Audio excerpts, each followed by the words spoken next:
Welcome to Negotiating Happiness, the show that helps you find happiness, success, and balance in your work and life. I'm Adriana Fierastrau, your host for this journey into entrepreneurship and personal growth. We're broadcasting live on 107.7 and 105.3 FM in New Orleans as part of the United Public Radio Network. We explore the latest strategies, insights, and stories from successful entrepreneurs and experts. From managing stress to building a thriving business, we've got you covered.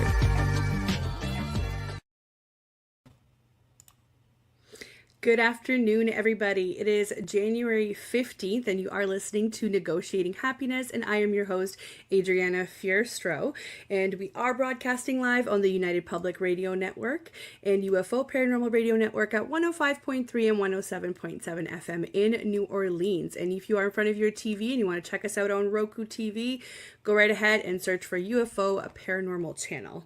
Hello, grab your coffee, grab your lunches, and come listen to us. I have the lovely Elaine Dickens here with me today. Hello, Elaine. Hi, Adriana. How are you? I'm good, thank you. How are you? Excellent. Really excited to be here with you this afternoon.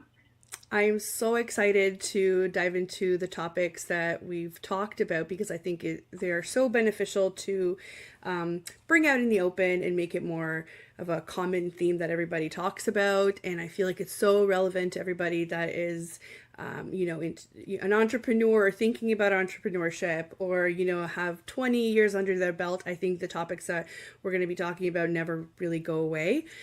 So let's do a quick intro for everybody that's just tuning in. So Elaine is at Inspired Counselling. That is her practice. And she is a registered psychotherapist, and we will be exploring emotional load, burnout, and self-compassion. I'm so excited to talk about self-compassion. So who is Elaine? Elaine is, like I mentioned, a registered psychotherapist and visionary at Live Inspired Counselling. With a foundation in behavioral science, Elaine guides high achievers prone to burnout in enhancing their emotional intelligence. She's located in Uxbridge, Ontario. That's in Canada. Her private practice offers in-person and online therapy for individuals, couples, and children aged 10 and above. Her special interests include men's mental health, neurodiversity, and positive parenting. Those are such heavy topics and specialties. Good for you. Yeah, I think we need another show just for some of those ideas. But let's focus today on the entrepreneurship piece. Yes, and I would love to actually, now that you're giving me ideas, I would love to do a whole show about neurodiversity because I think it's so important. Yeah, absolutely. Wonderful. So Elaine, take it away. Tell us a little bit about how you decided to open your practice and kind of where this need love for helping others, how it came about. Yeah, what a beautiful question. Thanks for that, Adriana. I have worked for the last 2 decades in children's mental health, and sort of during the pandemic was really inspired to return to school and forge my own way. And what that looked like is a master's in counseling psychology and a pivot in my career towards opening Live Inspired Counselling in January of last year. So my private practice is very much my baby. I am not only working with many executives and high-performing achievers and entrepreneurs, but I'm also forging my own way as an entrepreneur, which is a really wild step into your sort of world and realm. The interest in men's mental health, I'm really open in sharing that with people, and it really has to do with the men in my own life, some of which who have struggled with mental health concerns in the past, and some who have received some support, and others who maybe have struggled in really specific ways. So that's the part that really lights me up in the work, is increasing the visibility around men's mental health. Which is amazing, and I know we talk a lot as a woman doing this show, I tend to talk a lot about my own experiences, and that's why I was so excited to have you on, because I do want to hear about your take on, men's mental health and having studied sociology and other things in school, it was always very interesting to see how different statistics were for females versus males. So tell us, give us a rundown. What are some of the things that you encounter in your practice that are very specific to that, the men's entrepreneurial journey and burnout? Yeah, I mean, I think there's a lot of overlap, right? You mentioned the gender piece. I mean, are entrepreneurs, do they tend to be overachievers? Do they tend to check a box where we might fall under that, classic type A personality, overachievers?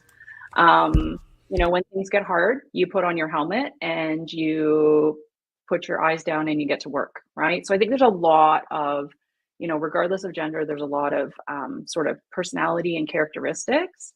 I think that's part of the work. But I think when I, put on my lens and I look at the struggles that male entrepreneurs have, I think it's confounded, right? I think there's that stigma attached to, needing help, reaching out for help, of course, and that fear of what people may think.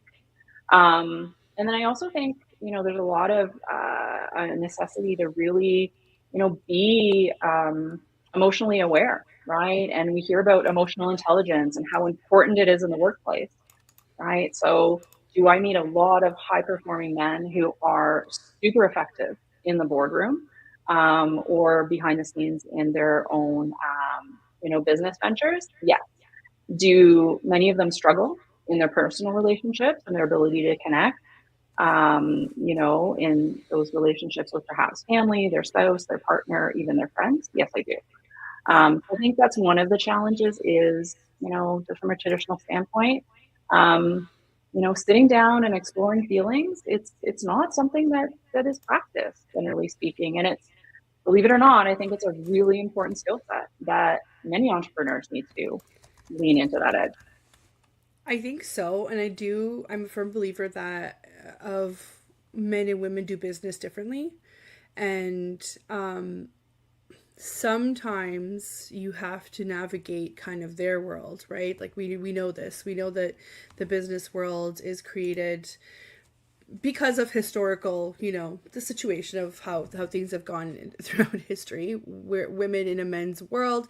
So it would be fascinating actually to learn a little bit more about it and how to approach it. And obviously everybody has their own stresses, but you touched on something that kind of resonates with the show a lot, which is how they handle their personal side versus their business side and how that affects all of their relationships, not just the business type of relationship. And while I find that there's this, I think it's a misunderstanding, or I guess you could call it a stereotype, women are more emotional than men. I think it's because of that factor of emotional intelligence not being allowed to show it, or not having necessarily the experience or having a developed side of the emotional intelligence. I do think emotional intelligence is very important. And unfortunately, as parents, I mean, as a mom of a boy, I think I have such a hard task ahead of me to try and, teach my son about emotional intelligence and how to handle people and how to be different than, maybe some of the negative things that we've seen in society that have to do with men. Absolutely. Or, touch on, how people can be toxic and whatnot. And it could go for both genders. It's hard when, as a mom, as a woman, I've had a different experience, right? Whether it's been in business Absolutely. or in life in general. So that's Absolutely. Right. everything's You know, connected. it is. It is. When you mention, men and women sort of, approaching entrepreneurship in similar but different ways, right? I mean, if I just think about, even women and even my own personal circle, when things get difficult, we talk about it, right? Like we sit down with a friend and we unpack it, right? And we get to have a Yeah. chance to move through those emotional components of the struggle itself. I think for many men, it's a very different situation, right? There aren't those same opportunities, right? And so to sit down and unpack things like what it feels like to not feel confident or what it feels like to not feel capable, right? Those sort of talking about insecurities, I think that's something that is extremely difficult. And I think that is a difference across the genders. Yeah, and it's great to know that there are resources out there for everybody, right? Absolutely. Let's touch on a little bit of what does the emotional load look like for your patients? Yeah. What are you seeing in today's society? Yeah. So, you know what? When I float back to sort of early pandemic, I think, Adrian, something that you and I talked about sort of pre jumping on the call was we saw a lot of pressure on women, right? Especially women entrepreneurs with this need to like pivot and have your business move online. But in the background, you were, of course, supporting your family, getting your kids onto their learning programs and running, being a teacher, a therapist, mental health specialist, and a mom, right? Yeah. Yeah. So I saw a lot of women in my practice, right, struggling in a really specific way around the weight of the pandemic specifically, right? What I have seen in the last, 6 to 8 months is an uptick in men reaching out and just saying, like, I've been struggling in these really specific ways.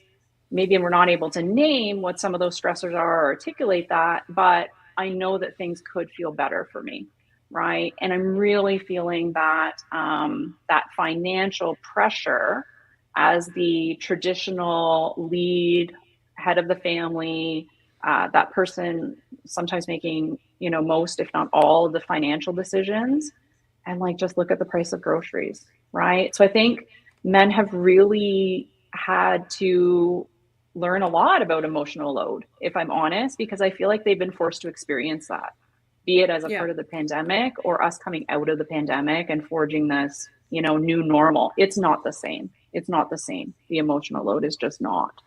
Yeah. Yeah. And I can imagine that, going from having, the status quo of everybody has their own roles, and all of a sudden everybody's life is upside down. I could only imagine that the the learning curve was steep. So Absolutely. yeah. Absolutely. So like the emotional load, it isn't just the like things on your to-do list, right? It's that constant trying to prepare for anything, right? Like we're talking about like a pandemic, right? We're still coming out of that. We're still trying to figure out how we forge the next steps, how we support our family, how we plan for our business. So I think emotional load, it's tough to, describe all of it, but I think it's really that weight and that feeling absolutely consumed and powerless that really Right. comes up in my conversations with clients. Right. Right. That's interesting. So what are I guess how does somebody manage this practically, or what's a strategy that you tend to recommend? Yeah. I think it's highly personal, right? I know, there are people who will gravitate towards, listening to a health podcast, for example, right?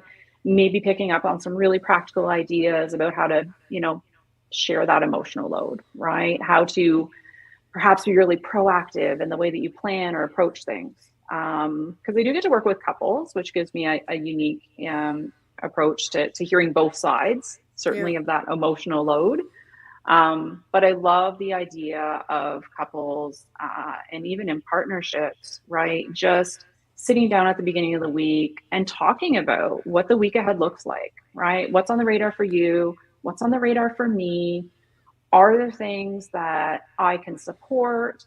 Or is there a specific way you'd like me to show up in that for you?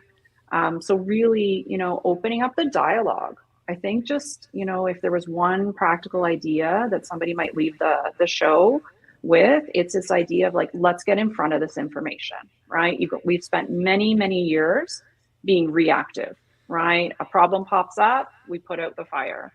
Yeah. I guess what I'm endorsing and suggesting is something very different, where we get really intentional and we start having conversations and dialogue, and we get really good at asking for what we need.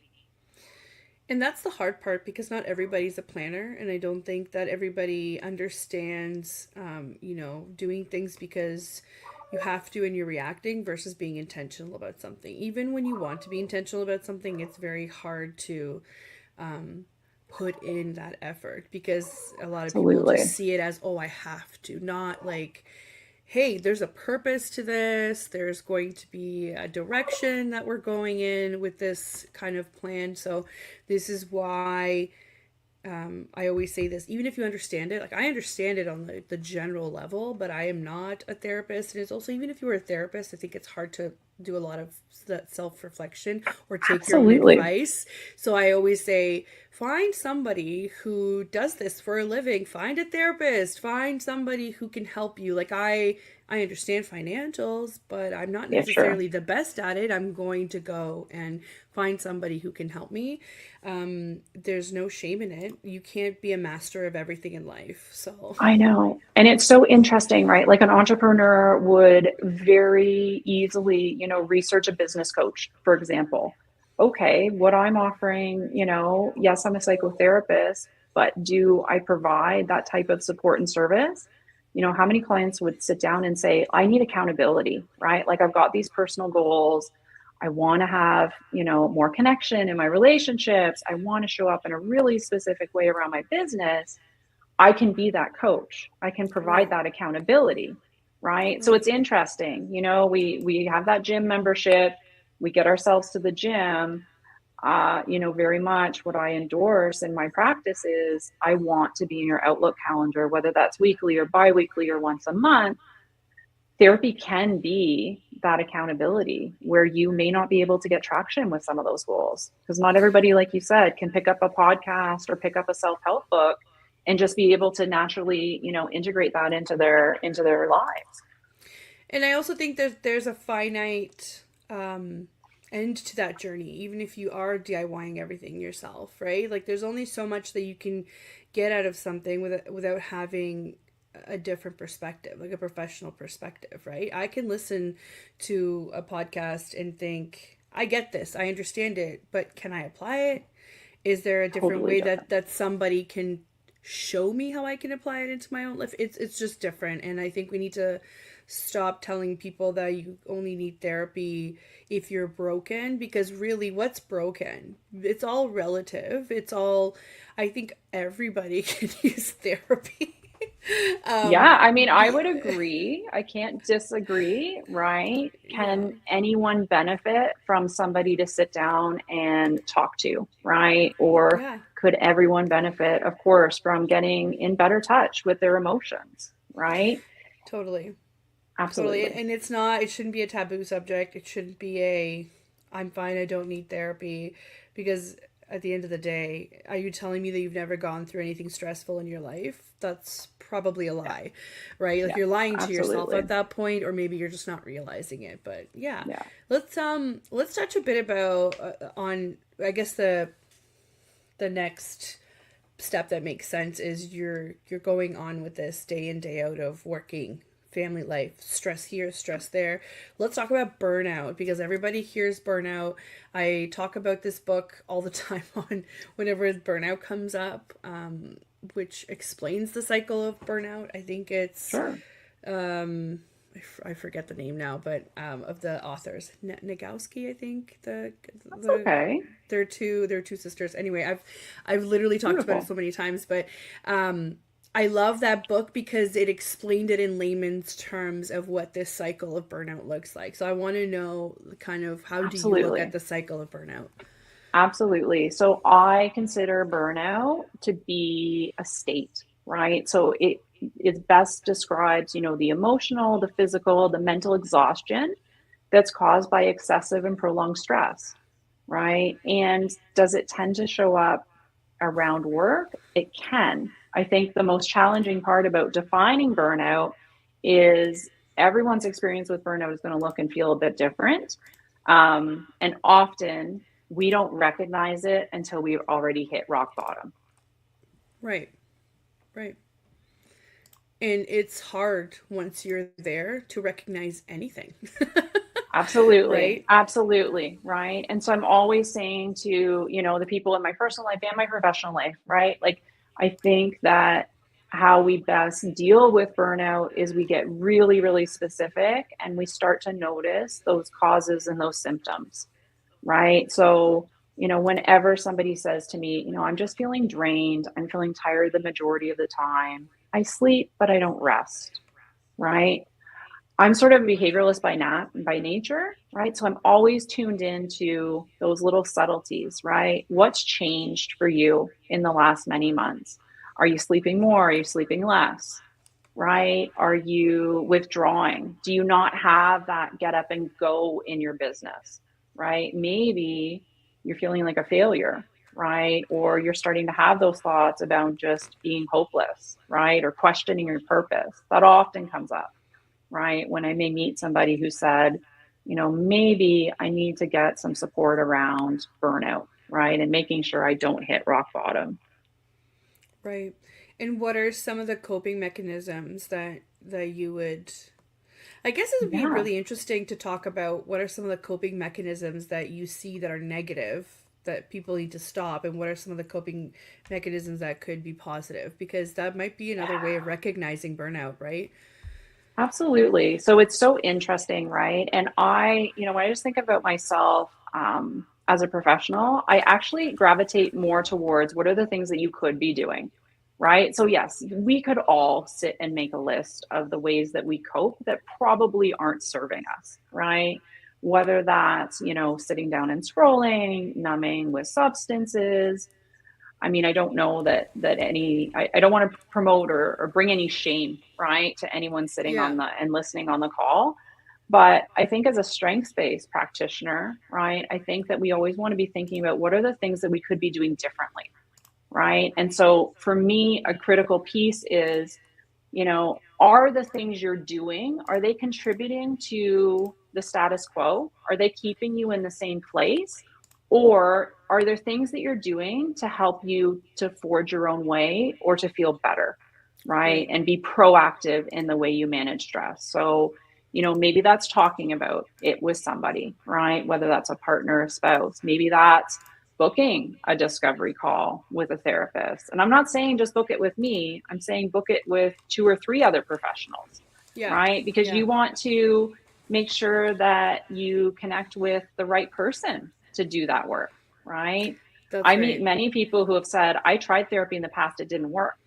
I want to know about the relationship, right? What was your relationship like with the therapist? Because that's the critical piece, right? I, yeah, I agree, and I have been in that situation where I've talked to therapists where I just feel like you're not getting my understanding of things, and while you can have a different opinion, it's just you're not, like, you just don't click. I don't know how to explain it. You don't It's the click. And then I got, relationship.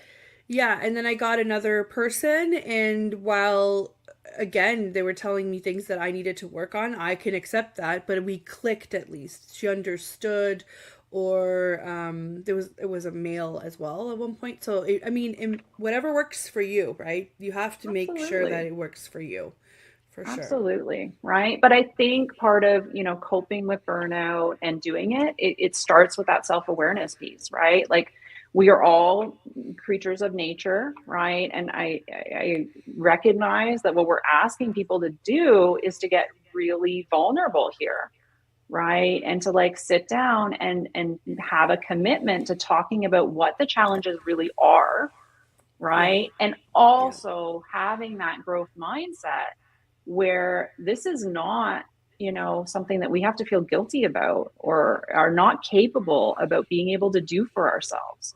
That, the more we can share, or you can share your experience with your Yeah. therapist and talk openly about the struggle, the better they're going to be able to support you on that Right. journey, because it requires a lot of perspective taking and a commitment to tell the truth. Right. Right. It's because at that point, if you're not really being honest with a therapist, you're not being honest with yourself. You're not doing yourself any favors, for sure. And that's the problem. I think a lot of people don't get to that point where they're even open to doing that kind of Absolutely. self-reflection. And maybe it's not your time, and maybe you just need to work through a couple more things on your own. But I don't know. I feel like as a parent, I'm going to always offer that as an option so that when they do get to that point where they really need to do this on their own and make that decision, they don't feel like it's a foreign concept. I have never Absolutely. once was, and no, and nothing to do with my parents. I think my parents did exactly what they thought was best and offered me whatever it is that they had available. I just don't think the conversations were the same back, 30 years ago. But 30 years ago, like I didn't know kids went to therapy. I didn't know, like that wasn't a thing that even crossed my mind. I don't think I it know. crossed my parents' mind, to be honest. Right? No, and I think that's, it's interesting you highlight that piece around, we were talking earlier about the emotional load. There is so much pressure on us as parents, right? To be everything for our children. But like you said, we want to normalize therapy. We want to normalize asking for help. We want to have increased visibility around that. Right. So I'm always encouraged, Adriana, when I meet, parents like yourself who are saying like, I recognize my role in parenting, and yeah, let me normalize this for my kids, right? Yeah. Because Yeah. any of the work that we do on ourselves, around self awareness, emotional intelligence, being able to articulate our needs and getting clear on our purpose, it's going to show up in the way you Oh yeah. parent. And it's going to show up in your personal and your professional relationships, right? And so that's why I think if we focus on the emotional intelligence side of the work, I think for some people, it's almost easier for me to sit down and talk to you about goals and where you want to go in your personal development and your wellness. So I think it gives a unique spin on things, right? Well, yeah, because you're not going from A to M. You're only going, like a couple steps in rather than doing all of the work from scratch. Totally. And that's not to say, like, I know that a lot of people kind of probably are rolling their eyes or whatever the Oh, case for may sure. be, but it's not about not building resilient kids. So I want to be very very clear about that. Resilience is built in many different ways, and I do think that kids benefit from that. And I already think that they are more resilient than we give them credit for by nature. What I'm saying is, I don't want my kid to retreat into himself so much that he doesn't have that emotional intelligence, that he doesn't have that, what if something really bad happens and I'm not there and he thinks that he has no way out of it, Yeah, feeling alone with it, right? Which right? is so interesting. I Yeah. feel like what you're saying there is like, I don't want my child to have the experience that I might have had, right? Whether that was feeling alone Maybe. with my emotions or needing to forge through or push through on my own. Yeah. I don't think we're that far off in age, Adriana, but but you're right. We were parented in in a very different way, right? Than what We is were. actually being asked of us at this day and age as parents, We right? were. But I Yeah. think the more curious we can get around that, the better we show up and we support our families. I think so. I think we were parented differently, but there's no way around it.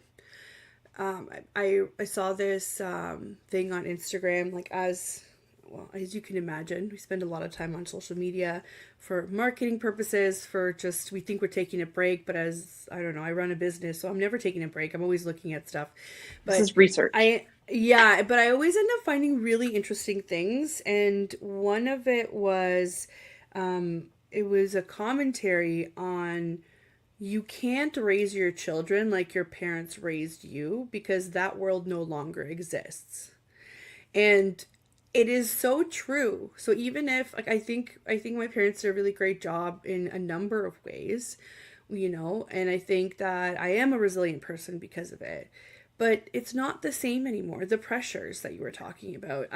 My child is 3, and he can navigate through Netflix, through YouTube, through Sure, he I can. mean, through he does matching games. He does things that I'd never even touched a tablet until I was like 19. So, you know what I mean? Like I'm just giving you the example of For sure. they grow up with the internet, they grow up with people always having eyes on them. They grow up with strangers having eyes on them, which I think is very different than your family having eyes on you.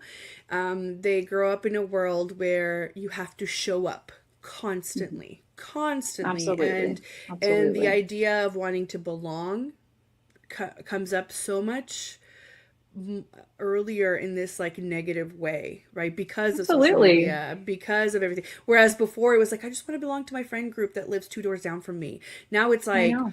oh my God, look at these 10-year-olds solving, I don't know what kind of, puzzles, and look at these 10-year-olds that have the mansion and whatever else. Like it's insane to me that how different our childhoods are, like if you Absolutely. compare them, right? So I would echo it's that too, right? And, just to go back to the idea that you mentioned around resilience, right? Like, I think it's a myth. We often say, children are born resilient. No, I would assert differently. And I firmly believe we develop resiliency, right? yeah. As we go through those challenging experiences. And like I said, as an adult, is it fair for us to say that we want to deepen your ability to be resilient? Yes, and that is a tool for avoiding burnout.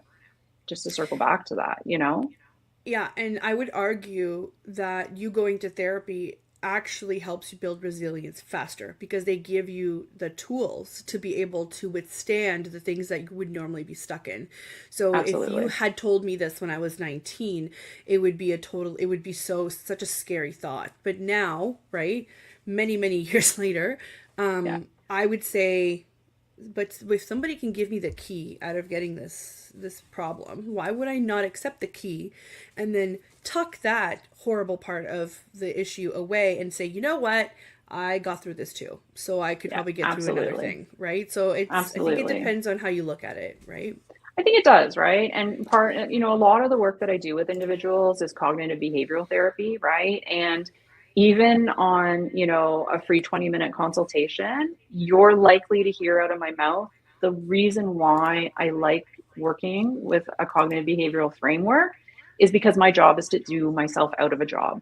Because I want you to develop the tools, the confidence, and the strategies that you can navigate complexities on your own. So if I'm doing a good job, you aren't going to need me in the future. And so I think that message really goes against, that traditional therapy, I'm going to be in therapy forever. I'm always going to need a therapist. No, you're not always going to need a therapist, but could you benefit Right. from some support right now? Yeah, you probably could. Yeah. No, for sure. And I fully believe that. And because everybody's at a different stage, I don't think therapists are going to run out of a job anytime soon, but they might go through their clients faster if they're good therapists, right? So, but I also though you might be fine for now, but in my understanding of how this all works, I think it's always going to be a work in progress, right? Even if you have periods of time where you're fine. And you don't always have to go to therapy when you're not fine. It's almost like you're building more of you're building a rapport. You're also not unloading all of this on maybe your partner or anybody else. You're getting a third, like very neutral perspective of things, and I think that's very valuable. It's the same in business. It's like when I talk to Yes. clients, it's one way. When I talk to my family, it's completely different. They don't understand half of the things that I'm saying. When I talk to my partner, it's kind of like maybe they understand. It's the same thing. If you find somebody that deals with that kind of thing, right? So maybe like somebody else in business, they understand me way better and they Sure they do. have a different perspective and they're kind of like, you're looking this and you're like, aha, moment, like how Yeah. have I been so in my head about it?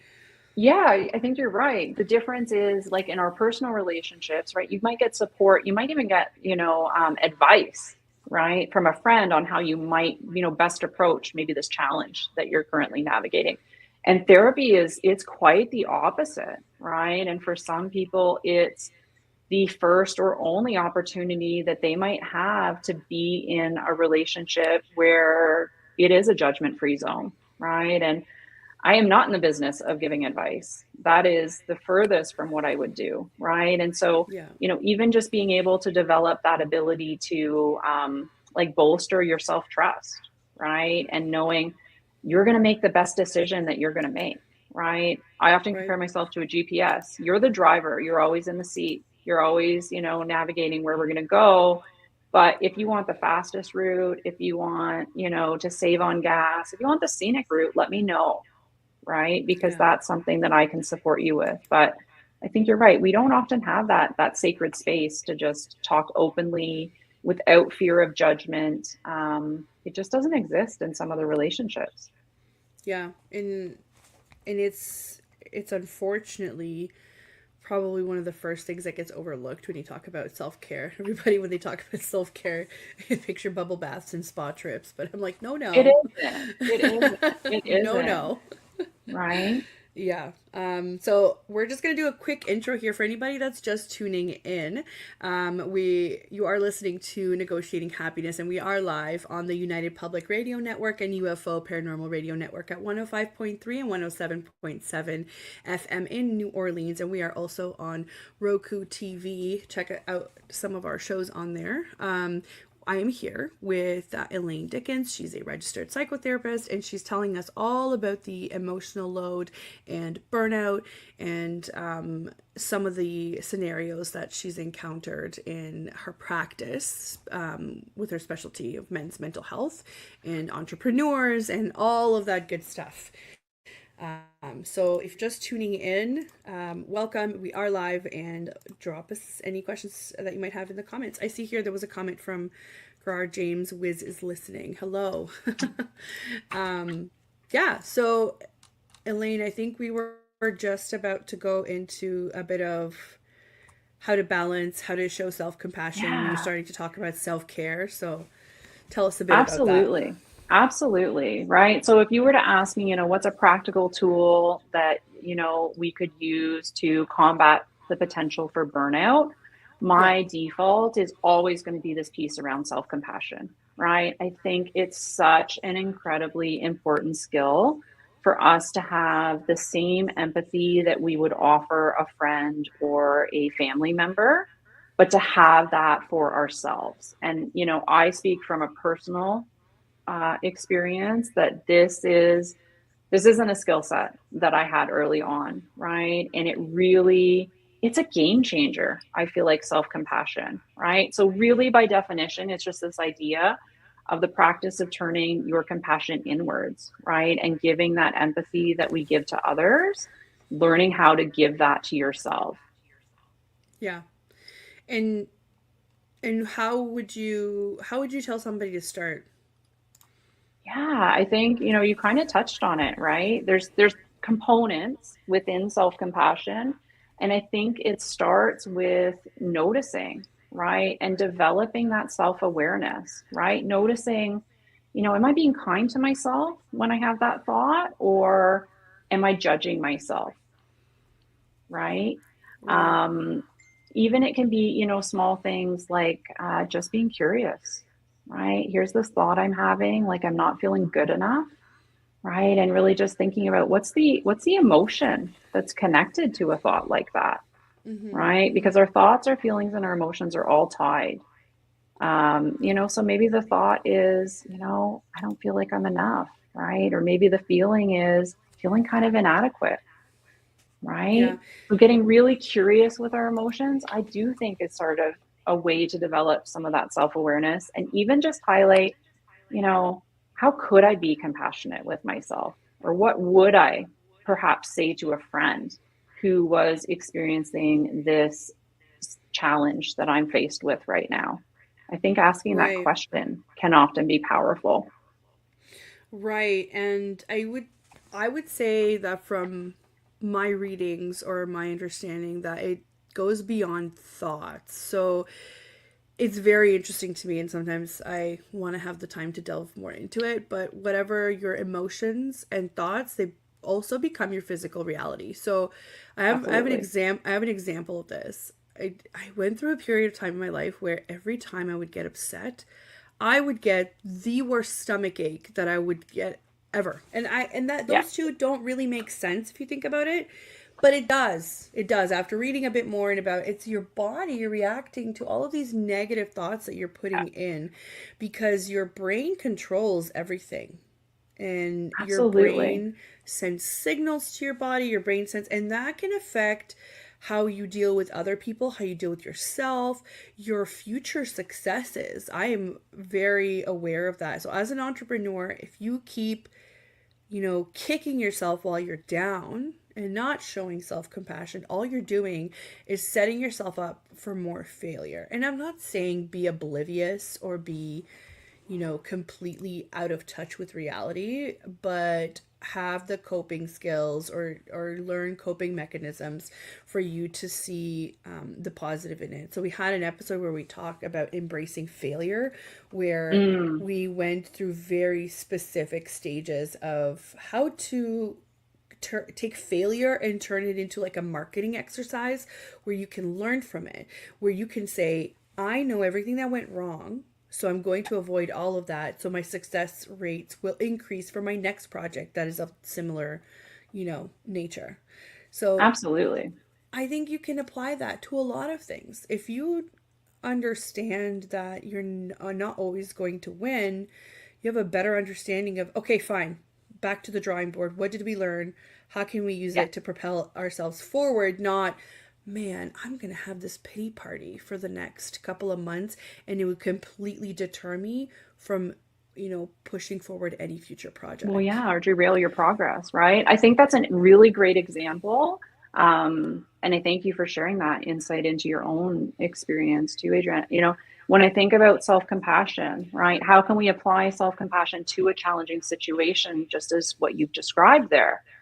I think a part of it is being able to take a step back from that initial emotional reaction, right? And to be able to say, what went well as a result of that setback? Because there is something, right? Yeah. There's something you learn, there's some sort of wisdom, there's some sort of insight that you have. I want to highlight what that is. And I actually want you to learn to do that first, right? Yeah. To say, I'm really happy or I'm really pleased with the way that I articulated my concerns to my business partner, for example, right?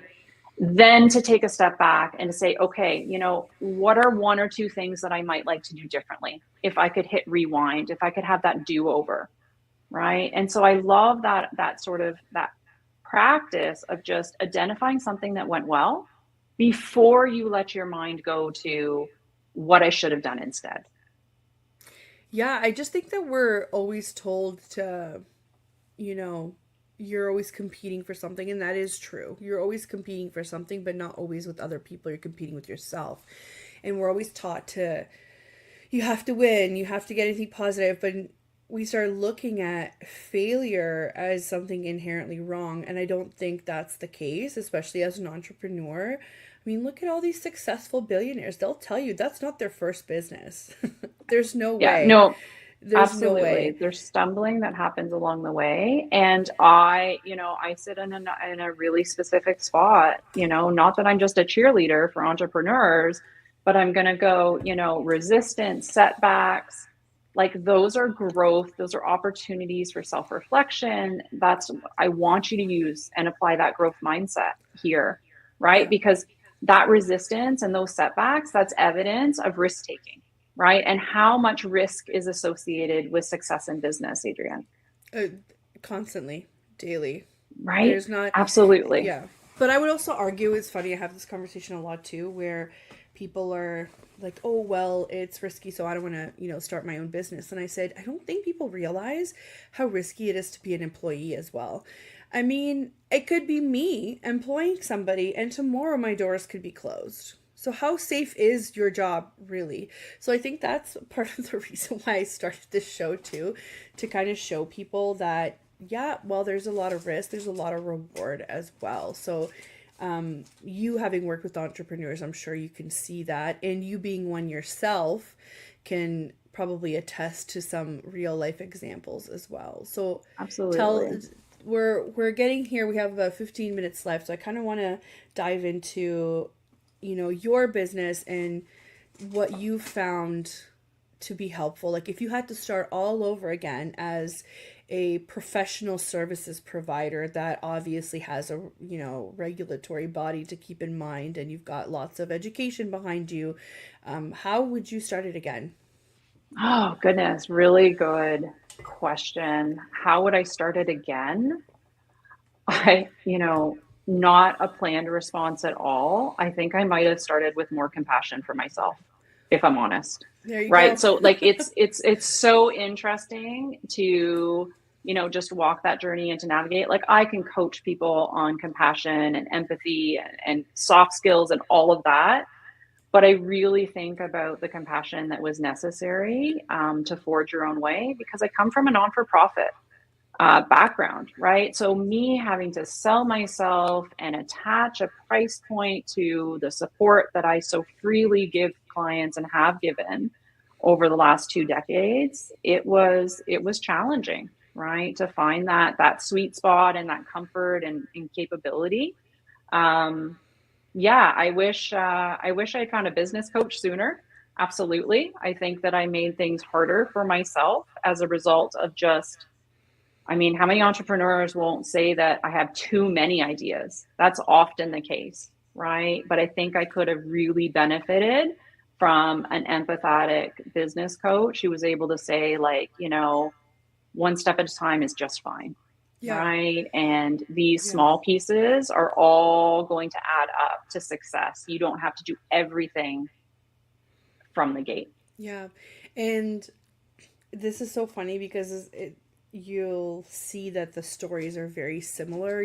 I started the same way where I had a hard time putting value to my, not that I knew that there was value, but putting a monetary value on it was hard. And I ended up working through a lot of projects that were very hard and time consuming, and there wasn't a lot of, compensation to be joy to have, to enjoy after, because I just didn't know how to represent myself. Or maybe I did and I just didn't think that that was too much, because I think the moment you become an entrepreneur, you have to unlearn everything you've learned through school. School does not teach you to be an entrepreneur unless you go to business school, Yeah. right? But think about grades, kindergarten to grade 12 or whatever you want to call it. They teach you how to be a good employee, show Yeah. up on time, follow Be accountable. instructions, be accountable, you know, learn the knowledge, be able to test on it. They don't teach you how to think outside the box. They don't teach you how to differentiate yourself from. There are Yeah. so many therapists out there, right? No one's teaching you, including your regulatory body. I'm a part of a regulatory body for my That's right. licensing for to being a paralegal. Nobody teaches you No. how can you differentiate yourself to be a better whatever, and actually they discourage you saying that you have specialties, right? Yeah, Unless absolutely. you can say you're practicing in a certain area of law, they discourage you from saying I am really good at this, or having not specialties but being an expert. They Yeah. shy away from that everywhere. So how do you know get yourself out of that mindset? There's so much growing to do, even for people who have that entrepreneurial gene. Yeah, And it's very interesting to hear similar stories. And I think that's a absolutely. commentary on our school educational system. I'm sure it's There is. similar in the States as well. Anybody that's I listening out in imagine New it is. Orleans, I imagine it's similar. If not, drop me a comment. Let But us know otherwise. No, and yeah, that's why I think like the self-compassion piece is so important, right? Because imagine if I were to judge myself on my ability to fill my schedule, right? As a therapist. yeah, Gosh, I know a lot about people, personality, and mental health, but you're right. I didn't graduate with a business and marketing degree, and it's okay if, I stumble with some of that. So I think, just harnessing that growth mindset is so, so important, right? And just looking at, any of these challenges that, you're sort of struggling with or hitting the wall with, yeah. they're opportunities for growth and learning. They're not a way of, judging our self-esteem or developing our confidence. That's right. Yeah. So tell us a bit about what kind of makes this whole entrepreneurial journey worth it for you. What? I think what's worth it, yeah, I think what's worth it is just the opportunity to connect with like-minded individuals and to really be witness to growth and professional development. Like I've always sort of subscribed to this idea of, intentionality, and it's a game changer. But what really helps me through the days that are challenging is just realizing that, one small shift for a client can be monumental in their lives. So being witness to that, having clients, unpack things that they have carried and weathered on their own. I just have Yeah. so much gratitude and respect for that work that people are strive to do.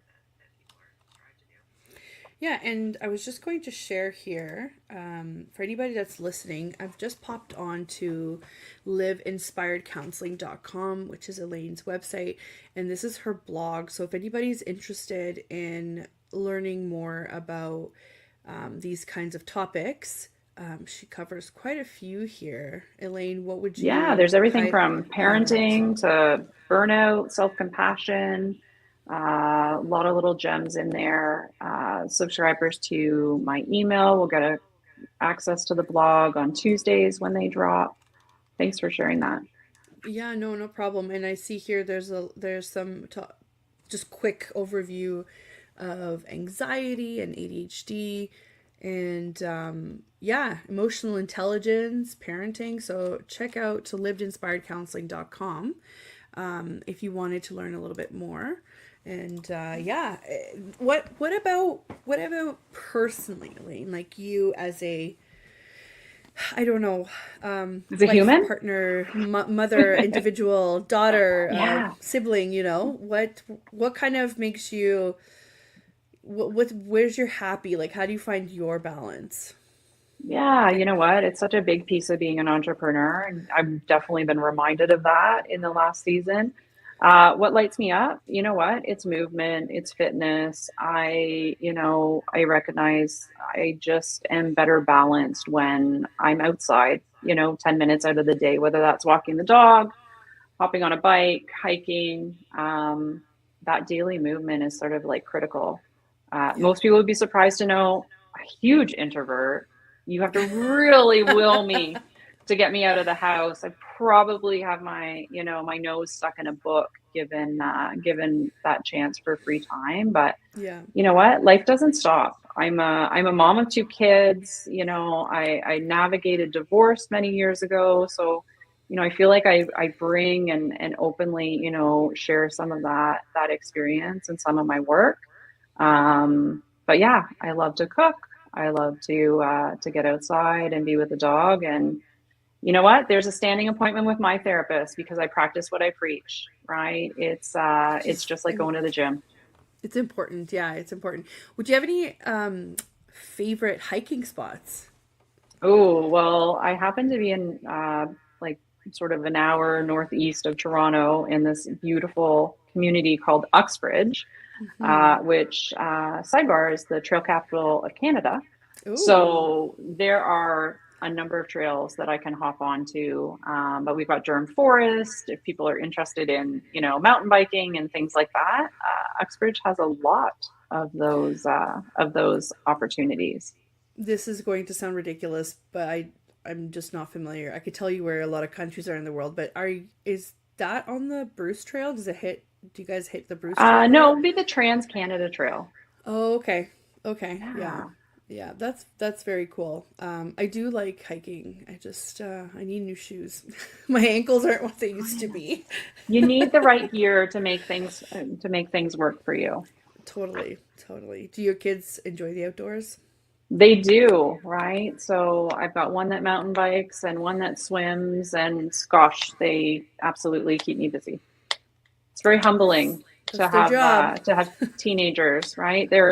They run tech support in the background, and they help with the marketing, right? They might even clean the office. So it's a labor of love. It's a family business. You know what, though? That's so important because where else are they going to get experience doing that kind of stuff, right? Absolutely. Why not? Why not? Like, my first job was unusual. I was in an office and I was doing just admin work, but most kids' first jobs are, McDonald's or Tim Hortons or, Yeah, the grocery store. And like my brother's first job was the grocery store and now he's an engineer. But again, you don't get that kind of experience that way. So good for them. Good for them for absolutely. participating for sure. I'm so glad that you came on. I feel like we could talk about these topics forever. I know. We could have a whole show on any and all of them, couldn't we? Yes, I think we should do one on neurodiversity for sure Yeah, because or that maybe definitely. focus on the adults that are just finding out that they're neurodiverse. I feel like that's a huge topic right now. Absolutely. And can I tell you how many neurodiverse entrepreneurs I see in my private Yes. practice? Like my stats would be off the charts. So there are a ton of individuals who are Yes. navigating both of those things Can in the personal professional world. Absolutely. can I share my non-qualified opinion? And you can tell me that I'm wrong. It's fine. But Yeah, I camera's on. I was I was looking at this and somebody explained it in this way and I thought it was beautiful. It's like, what's it like to have like ADHD or one of the other? It's like having a really new software version in a really old computer. So it's like bouncing off the walls in there, but the computer can only Interesting go so comparison. so fast, right? And I Yeah, said that's why I tend to meet all of these entrepreneurs that have ADHD because the ideas keep flowing. You're always thinking about something. You have terrible sleep because you're still can't turn it thinking off. about, you just can't turn it off, right? And I was like, I feel like that's part of that entrepreneurial gene where you just kind of always come Yeah, up with new things, right? And I thought that was so good. absolutely. It's like, okay, so how do I get an upgrade to the computer then? Yeah, I need new software and new equipment. I think you're Yeah, right, but are there a lot of entrepreneurs that think in that really creative way? Absolutely, and can also be like a specific skill set, like a strength, like your cape, your superhero cape of sorts, right? Is just your ability right. to, laser focus on things that truly light you up. So yeah, I think for a lot of entrepreneurs, it is a superhero quality that you may possess. Yes. Yes, if you had 50,000 hobbies that you wanted to pick up when you were a teenager, you probably have it. So let's talk. Right. But I Right? think it's always, around like working with what you have, right? And so being a strength therapist, I think that does help, right? Like, let's not look at things as a deficit. Let's, not look at the No. traditional way of doing things. Let's look at, how do we make things better and feeling great for everyone. But that's exactly why I liked the way that it was described, right? You have really, really fast, brand new software in an old computer. To me, that's Yeah, like my mind is going faster than I can handle. I do think that that's a superpower. It's just we have to find a way to make the output make sense. Do you know what I mean? So in I here it do. makes perfect sense. So no, I definitely don't think I mean, is it challenging sometimes? Yes, because other people don't understand you the same way, but I do think it's a superpower. I think I can come up with things. I'm good under pressure. Do I always want to be under pressure? No. Does Yeah. my lack of I forget what it's called. The like executive function, how Hmm. you just are a natural procrastinator and you can't even enjoy the time that you're procrastinating because you're freaking out that you can't actually start it. That really is crippling, but it's getting better. You find coping mechanisms. That's exactly why you need to go talk to people that can help you because it does get better. Absolutely. It can. Yeah, it does. So thank you so much, Elaine, for coming on and taking the time to take us through your journey, take us through, the trends that you're seeing currently, and we'd love to have you back. Yeah, absolutely. Thanks for the opportunity. And I hope you don't mind. I selfishly hope my clients might not be listening to the show, and I can maybe use that really beautiful analogy around Yeah. the operating system in the computer. So thanks for that, Adriana. It wasn't mine. I'm also sharing it and it was from somebody out there in the internet that I can never remember names of. So, thank you to whoever came up with that because it made me feel Hmm. a bit empowered. So, yeah, no, totally. I think other people need to hear it. So, for sure. So, everybody check out Elaine at Live Inspired Therapy. Was it Live Inspired? Did I get that right? Hold on. Liveinspiredcounseling.com. Counseling. Thank you. Thank you. See, I'm already like on another track here on my mind. Yeah, so liveinspiredcounseling.com. You can follow her on Instagram at Live Inspired Therapist. And also, Elaine, you have a podcast coming up, right? Yeah, so I'm just in the midst of recording. I will be launching a podcast in the beginning of March. It's called Breaking the Mold, and it's embracing men's emotional strength. Amazing. Awesome. Well, thank you so, so much. And oh, hello, Helen. Helen also says thank you very much. She's also an entrepreneur. So thank you for Love listening, it. Helen. Yeah, so we hope to get you back on the show very soon. We will. Every Thank you for everybody that's been listening, and thank you to the platform, the United Public Radio Network and UFO Paranormal Radio Network as well, and everybody in the chat room. Have a wonderful week, everybody.